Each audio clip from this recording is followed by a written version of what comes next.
Really, the topic today is steps of getting your design manufactured and how each different phase and each different step here plays different importance. So we set it up like this, but really what I'm seeing too is those first four items on the left there really are key to understanding everything that follows. And I think they all play into one another pretty well there. Really deciding that vendor, really understanding what process you need to go through, understanding how your design impacts all of that before you even get into the steps further down the line here. Yeah. I know one kind of saying that our engineers like to say is start with the end and work your way backwards. Yep. So especially when you're coming to us with a design, know what you want your final part to look like, and that way it helps when we're looking at the design what processes in this 11-step diagram will be needed to get that end part that you need. I think that's a good point. I mentioned having conversations, but a lot of what we hear or even see is people or clients come to the table and really have a great design, great idea for an end concept. Yeah. But how do you get there? So how do you make it manufacturable? What process should you be doing based on quantity, surface finish, any types of coatings? What industries are you servicing? So a lot of the different stuff that go in the background there to make it like you said, what the engineers say, the end in mind there. So really understanding that goal and working backwards. Yeah. So with that, let's talk a little bit about the design here. So on the design side, there's a bunch of different items that are out there, different modeling softwares that you can use, different design tools you could use, different ways you could really get your product into the market.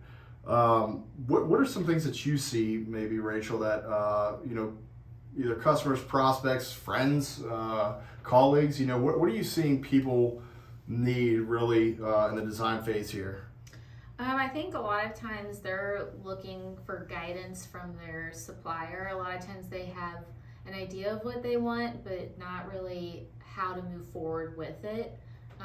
Especially when you're looking at prototyping, especially for castings, there are so many different ways you can go about it. One really great way is to just mill it from machine billet, or you can do 3D printing, which is a great way to start, but also understanding how you want it to be manufactured at the end. So when you are prototyping it, what kind of, for example, in permanent mold, you have to have draft on the part versus if you were to machine it, you don't need draft. So when you're developing those prototypes, I think a lot of those designers are looking for guidance on where they need to add draft, so when they are creating that prototype, they're creating it as close to the manufacturing part as possible. So what's interesting to me about all that is, the prototyping side. So you mentioned that a little bit there. We hear it a lot. You see a lot across every industry, not just casting, but really understanding. If you take that step back, if you want to prototype in a casting process, there's casting processes that allow you to do that. There's some that don't. Is your prototyping? Is your end goal for prototyping needing a form, fit, and function part? Do you need it in the exact metal or whatever process you're doing? Is it a plastic? Whatever it is. Are you looking for surface finish? Or are you really just trying to hold it apart in your hands? Yeah. Because when it comes to prototyping for permanent mold, it's not suitable, right? Yep. Same with die casting. It's really challenging to create steel molds to create a one-off part, and then you decide, hey, we either do or don't like what we have here, and then from that perspective, it is set in stone as it asks here. But really, the overall design process, I think, as you're prototyping, isn't set in stone, and that's really the point of the prototyping and really designing it out. Yeah. And a big key with all of this, again, end in mind, as Rachel mentioned earlier, we want to make this manufacturable. So is that manufacturable for, to market? Is it manufacturable for just getting a prototype and really understanding what you have? Yeah. I'll highlight it here because it's on the screen, but we have a really good design guide on our website that really talks about specifically the permanent mold process, because that's what we do. But there's a lot of information too on our website that talks about the different processes, different ways of prototyping. A lot of good information out there that really helps you get good direction on design. But really, I mean, you mentioned it on the last slide, but engineers are both at our facilities and in your facilities are really the good place to start. Yeah, I would agree. And for example, if you're looking to prototype, but you know that your end goal is permanent mold manufacturing, like get with the engineers to really understand if you're going to prototype and machine it from billet, where would you need to put all of those drafts, angles, and stuff like that, so that you are getting a good end goal in mind. Yeah, so if I'll add to that. So if you got your end goal and you do want it to be a permanent mold and you think it lives there based on your knowledge and understanding of what permanent mold is, or die casting, or whatever process it ends up being, we recommend really working with shops like that to understand expectations. So again, this design guide, understand expectations of the draft that you need, so you're not prototyping something that isn't realistic in your end goal. Yep. In your end process there. I love that design guide. It's great to send over when people have questions. Absolutely. Yeah, so check that out on the website. The next step here should be, really understanding what we just talked about, choosing a manufacturer. So Rachel, early on again, made a really good comment about end in mind, and we keep hitting on that. So it even went back into the prototype, but yeah, talk a little bit about choosing the manufacturer and what kind of methods you would go about here. I think one, material makes a big difference. So if you have a set material you need to use, the casting process will play a big role in it. For example, you will never be able to cast steel in permanent mold or die casting. You can only do that in sand casting, just because purely the metal of the molds is steel. So wouldn't make sense. And then also quantities. If you're just looking to get started and you're not sure where your quantities are going to be, sand casting is a great place to start. If you know you're always going to have moderate volume, we typically say anywhere between 500 to upwards of 10,000 is where you would fall into a permanent mold process. And then if you're looking at 25,000 plus a year, you're going to start looking at die casting just due to the volume.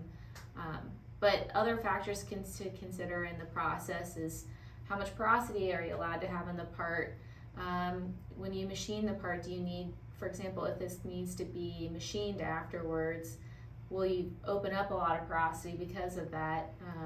And then density of the casting, or if you're just looking for near net shape, if like surface finish is not as important of a factor, all those different things kind of come into the play. Yeah, it's kind of interesting about the quantity side of things. A lot of times that drives directions for sure about which process you use, but you're seeing a lot of, maybe not a lot, but you're seeing some shift in the market of suppliers, like you said, that need specific metal. Yeah. So they need specific process. Their quantities may, and you see it on automotive, their quantities may be running hundreds of thousands because they create all these cars. Yeah. But they require permanent mold process because some of the things you talked about. They can't have porous parts. They can't have parts that fail in the field because they have, some of the mechanical properties are failing due to porosity. But it's a. I always recommend talking to what we consider the experts, so any kind of casting facilities, to really get a better understanding.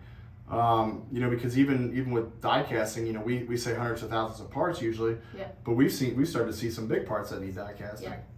So it's interesting, and again, always recommend talking to the experts there. I would agree. Yeah.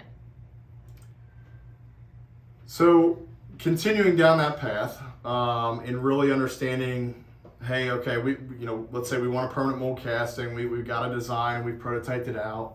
What are some things that you would look at while you're trying to get quotes or pick suppliers then? Well, I guess, is there any secondaries you need to have done, and can those suppliers do it in-house, or do they have the resources to get that done within their supply chain group? Also, dimensions and specs. Do your dimensions and specs and requirements fall within the requirements of the casting process that is being done? So what's interesting, it's up on the screen here. had a really good conversation. It's ongoing still. Really about understanding the RMS finish of a product. We talked a lot about it on the previous slide, but choosing what type of process and what types of things fit in specific processes. But RMS finishes is key because we have customers that go ABC surface finishes. We have some that their products it's hidden, so they're really looking for that dense casting and still a nice surface finish because they're selling a good product out in the market. But everything that's on the screen and the stuff that you had talked about, really understanding that, hey, what really makes sense to me, what's the end goal in mind, as you mentioned, what makes sense of what we really need, but not overdoing it, overkilling it, so that you're really pricing yourself out of a specific area or specific process, or even the market you're trying to sell to. Sometimes even customers just naturally need a really high-end part. For example, we were working on a part that needs a mirror finished aluminum part, so there's got to be almost minimal porosity in there because you're buffing it down to below the surface, so you have to make sure you've got almost no porosity going on in that part. Absolutely, and I think again, previous slide, there's certain casting processes that you're going to struggle to get there. There's others that are very helpful and make it a lot easier to get that mirror finish. So and mirror finish, you want to look at sand and permanent mold for that. So all right, so you choose a supplier. You mentioned secondaries on the previous slide. All right, so you choose a supplier at least for the casting, hopefully for those secondaries, because Rachel, you don't want to get a product in, ship it back out, get it back in, ship it back out to a machine shop, have them do something, get it back in, send it back out to a coder. That's a lot of cost, time, effort, really, to get to your end product ready to assemble. I would say an extra step here is what's on the screen. Do you work closely with a vendor now that has the capability to help you design your tool because it helped you design your process, or your end product, has those secondaries, but part of those secondaries is really developing that tool out to be able to cast that product. So what do you look for a shop that has a tooling department, or do you look for, I guess, the customer, the end prospect in mind, bringing that tooling to play? I mean, if you're kind of a newbie to casting, definitely look for a foundry that has the tooling design capability in-house, whether it's they actually make the tool in-house or they work with suppliers close by. I think that's important because they're still going to be controlling the whole process from start to finish. It's a little bit harder where if you are the customer, you're building your tool and asking to transfer it to a foundry, you're kind of almost looking blindly to know that they have the correct equipment to fit it on.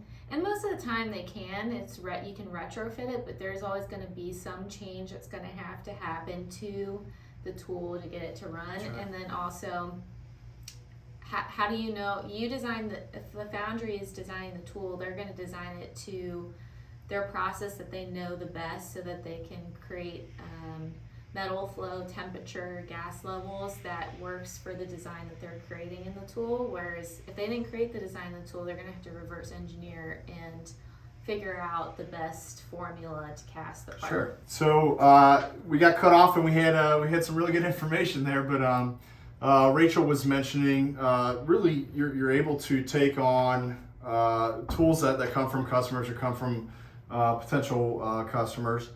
But there's costs, there's things associated with getting that on pieces of equipment. But talk a little bit about really the expertise you get that if you work with a casting supplier that has the engineers and process on in-house, that they're able to help out and what they're really looking for there. If you're working with a foundry that has the tool design capability in-house, they're gonna be able to design the part to the metal temperature, the gas levels, the flow, tilt time, everything that's needed to create a good part, as well as if you're familiar with the casting process or permanent mold, the coatings that are required to help insulate the mold as you're casting in the manufacturing process. So you're going to be working with engineers who work on the shop floor so that they help make sure the process is running smoothly on top of designing the tool. Yeah, and I think that's key, really, because you don't know without doing your validation behind the scenes and really getting up and running with that vendor, you don't really know what their capabilities are in house. And if you have a vendor that uses robotics like we do, and somebody sends a tool and it's like, well, I know you've quoted or looked at tools to quote this year that people wanted to send our way, and it's like, this is 1970s tooling design. This won't work with the automation we have in plan here and on the shop floor. So really working with that shop and understanding their desires and expectations of really producing good end parts at a cost efficient process for them. Oh, definitely. And it's one of those things you want to be able to help out with those tools that people are transferring, but at a certain point, and I think a lot of people are seeing it, is that manufacturing is moving forward in a certain way, and the old style of producing, for example, permanent mold is not going to work, because you're going to want to automate it and take a lot of that manual labor out of it that would make an inconsistent part in the past. So if you're going to have a manual pulls on a permanent mold, there's a higher chance of fallout and higher scrap rate that's going to happen, and it's going to be more headache for both people. I think a word you used there was consistent. I mean, that's huge. So, even what's on the screen here, the FEA, back in the day, 10, 20 years ago, not everybody was using FEAs, and they may not be that, right now, but at Batesville Products, this is something we do. Really helping design that consistent tool that's going to provide repeatability over and over and over again, not only for automation, as you were mentioning, but really just to make sure the customer gets the same part every time. So let's go into the step we've really been building up to and getting into process here and casting the part. So for permanent mold, you're looking at one of the pots you use, and in our facility we still use the ladle method. So the caster is manually ladling all the metal into the tilt pour machine. So there's that's to consider, and if you don't know the casting process, there is actually a very specific way you need to ladle the metal so that you're not getting any of that unwanted impurities from the pot into the casting. So there's just all different kind of factors to consider. Yeah, and from the casting process, are they gassing? Are they degassing? Are they adding strontium to the pots? What kind of additions are being done to make sure, again, step back, that the part's pouring as it was simulated to pour. The consistency, the repeatability. But even further down the line, even if, as it's stated here, the sawing side of things. If you get a part that has a gate filled out in your robotic sawing, or you have a part that doesn't have a gate filled out in your robotic sawing, are you sawing the same thing every single time, or are you cutting air? So a lot of different things to consider as you're, back to step one, you're designing that part. And again, if you're sawing, you want to make sure you're creating a gate that's easy to remove. Absolutely. So let's talk about, really, it's kind of in tandem with the casting side of things. Do you have a part that's hollow? So when we're looking at hollowed out parts, we're seeing a lot in medical, you see a lot of food equipment, you see a lot in lighting, but really, you kind of go to any hardware, go anywhere really, and you got a lot of parts that have internal cavities needed for different, wires or microchips, whatever it ends up being, is that something needed in your process? So if that is, how do you do it? And also, how do you remove it as well? So for example, with sand cores, you can shake it out, or you can heat treat it out. If you heat treat it out, it also adds the natural aging process into the aluminum, which could be great, and also adds some hardness and reduces some of the stress that you're going to see on the casting. So there's great benefits too to having heat treat if you're going to have a sand core as well. So sand core is an option, to really haul that part out. There's processes that allow sand cores, there's processes that don't allow sand cores. I think the same could be said there. You could cast in different channels, different types of other material that allow hauled out channel. Again, certain processes that do allow that, there are some that do not. So like Rachel said, end in mind, really understanding what your goal is and working backwards in your need for your specific casting process there. So I think you mentioned it when you were saying, choosing the right supplier. Yeah. Okay, so machining was one of the secondaries that you had brought up. Talk a little bit about machining. I mean, if you're looking at machining and casting, I know a lot of people will probably agree to this. It's not the same as machining billet, and if you can work with a foundry that has machine shop in-house, they're going to have the understanding of how a casting flexes compared to a lot of other shops that may only work with billet. So that's going to be one great advantage of finding a foundry that offers secondaries. And also, if a part is specifically needs to be permanent mold, a lot of times you're casting to near net shape, and you're going to have to machine in those other features that can't be casted in naturally. So that's another great reason to seek out a foundry that has the machining capabilities, and they can help you with the programming and design and all of that. I think this may jump forward a little bit, but we've talked about it on previous slides. You want a product that's ready to come in, ready to assemble. Yeah. You don't want to have to take it back out, send it somewhere else, deal with another vendor that's saying, this is a casting issue, and then the caster's saying this is a machining issue. It's a great solution to have, that value add at one facility that they can take on the casting, they can do the machining, the inspection, everything start to finish, that you get that part in, ready to assemble. Yeah.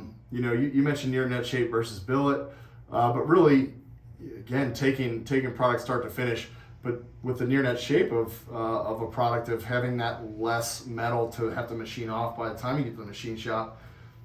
Any machine shop may not know that, but a machine shop that's working specifically with a caster or has that capability in-house, they understand that because they've been doing that forever, down the line, value add of not taking off metal that doesn't need to be taken off.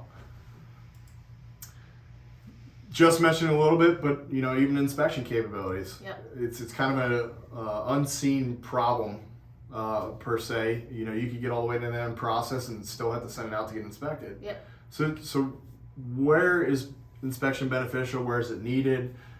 Is it always needed? Mm-hmm. And is it always good or bad to have that in-house or outsourced? Yeah, I think if you have inspection requirements, it would be letting the foundry know or the machine shop know where it is required is really important, because if you're saying 100% inspection, you're going to be blowing your costs out the water. Sure. So knowing what features are important to inspect would be really important and good to know, as well as is there pressure testing required, because a lot of foundries can do pressure testing and help figure that out. And then again, because it's a casting, there's always going to be a little bit of flux, so knowing if you have a flatness or a specific feature that needs to hit a certain flatness spec, that you're having the foundry check that specific point as well.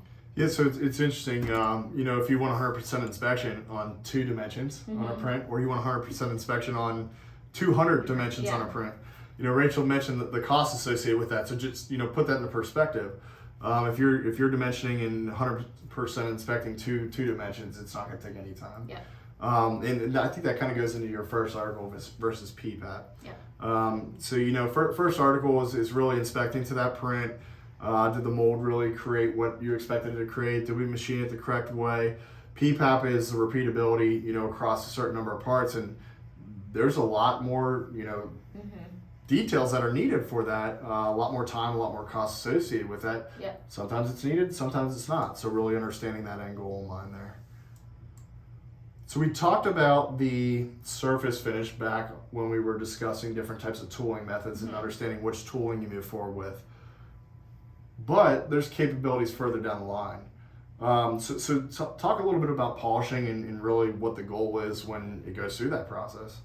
I think polishing varies depending upon the product. So for example, if a part you just need to have an even, smooth surface, you can buff out the parting line and then do a shot blast finish to give it a nice even surface finish. Or if you're like 100% coating the part, it's going to have a little bit more work that needs to be done to it, because you're going to have to completely DA the whole surface so you got something for the paint to grab onto.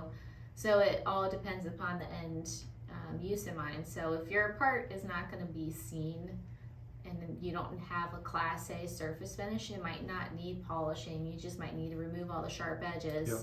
Yep. But if the part is going to be seen, make sure you call out the surfaces that require this a Class A surface finish, so that the foundry's not overdoing it and overcharging you on the finishing. DAing the whole part when you need a small little surface, DA'd. And I think it goes without saying, but really talking about the two different, you talked about blasting and the DA, but they provide similar results when going to the coater. And what we're trying to do is rough out the surface a little bit so that the coating or the powder coating or liquid coating consistently sticks to the part on each casting the same way. Yeah. But sometimes, DA is more laborious. I mean, you need a lot more put behind that to make that more consistent, where a blast might suffice. Yep. So really, again, end goal in mind, really understanding, hey, is a blast finish nice enough? It's very consistent. Yeah. Is it nice enough for what your end expectations are? Does the coating you use go in line with the type of polishing you're doing as well? Because thicker coatings, lighter coatings, a lot to play with there. Yeah. Not on purpose, but then setting us up for powder coating here. Yes. Yeah. So for example, these parts you're seeing on the slide, these are Class A. These get fully DA'd so that there is consistent finish along with it, because they're being mated up to extruded parts, so they have to have a similar surface finish to those parts. So also knowing where your parts are going to assemble to so that they have a similar surface finish is critical. Sure. Yeah, and I think you made the point that they made up to extrusions, but even some of the coatings, like that lime green coating they have on there, it's almost like a see-through coating. Yeah. So you don't want those blemishes, even if it's minor. You don't want blemishes like that. So there's a good amount of time spent on the hand disc grinding to get this part looking the way it needs to be when it gets this powder coat. Yeah. Even when you're mating up, hey, you have machined holes now. So what do you do if you're blasting and you have these machined holes? Are you masking? Are you coating it? Are you blasting first, machining second? Yep. Think about all the different operations that go into it. Yeah, there's a number of products that get coated and get machined afterwards. Yeah. So what are you masking? What is ultimately needed on the mask? What fixtures do you have that help assist in that? What fixtures do you have for racking? A lot of different things that go into play here. Really understanding, again, end goal in mind. You could rack it and hang it in a certain way, and then all of a sudden it nicks all the coating, and the end coating is no longer any good for you. Yeah. So lastly, as we get close to the end here, but really understanding, okay, all of this is said and done. Either you have a coated product, you have a cast-only product, but there's differences in how that product can get to you. Yeah. We've had to deal with a number of customers that had their trucking picked out, and their trucking company would pick up the product the day it was ready to ship, and they wouldn't see it for 2 weeks. Yeah. And they'd call us and they'd be like, "Where's our product?" And it's sitting on their truck at a warehouse. Yeah. This is important. Yeah. But even before it gets on the truck, there could be specific packaging made. So talk a little bit about that. When is that needed? I think a lot of times specific packaging is made, again, kind of going back to the surface finish. If you got product that has a really nice surface finish to it, or you don't want it to have any damage during the shipping, you'll require a little bit more sturdy packaging for it. Or if you have raw parts, you just need to be transported, just having the container to be able to do it. Or if you guys are trying to be a little cost savings on your packaging, a lot of customers can provide dunnage, where you ship the parts in the reusable dunnage every time. Yeah, I think I'm going to bring up the word again, but the consistency. So no matter where it is in the process, making sure that product's getting to end customer, the way they want it. So whether, as Rachel mentioned, it's a raw casting and they're still going to do machining and polishing processes to it afterwards, we still want to make sure that product gets there ready to do those next steps the way the customer's expecting it. And, full, gamut here, if they go all the way through and they want a coated product, understanding how do we get that product to the end customer having the coating the way they want it, ready to assemble, so that they Yep. don't have to do touch up, they don't have to send parts back. Really making sure that that part's protected and it's consistent. Yep. So with that, we'll bring up here again, really the processes and the steps to think through. Rachel mentioned maybe it should be up here, but in big words, end goal in mind and work backwards. So really understanding, where is this product going? Is it all seen to an end client? Is it all hidden? Do you need the strength? All the different stuff that we talked about throughout this live session today, to really think about, again, end in mind, where am I going with this product? Yep. While it's out there, you got to really think about, hey, all this adds into a cost and a value add. So is that value add you're looking for what you're trying to supply to your customers, or do you actually need all that? Yeah. We talked about a lot of this. Did mention the design guide, so feel free to check that out on our website. There's a lot of good information there as well that answers some different process. Even some prototyping information. There's some die casting, sand casting information, so definitely worth checking out from that perspective. With that though, if any questions do arise, we will be sure to reach out to you and get them answered. Thanks for joining us today. Thank you. Thanks, Rachel.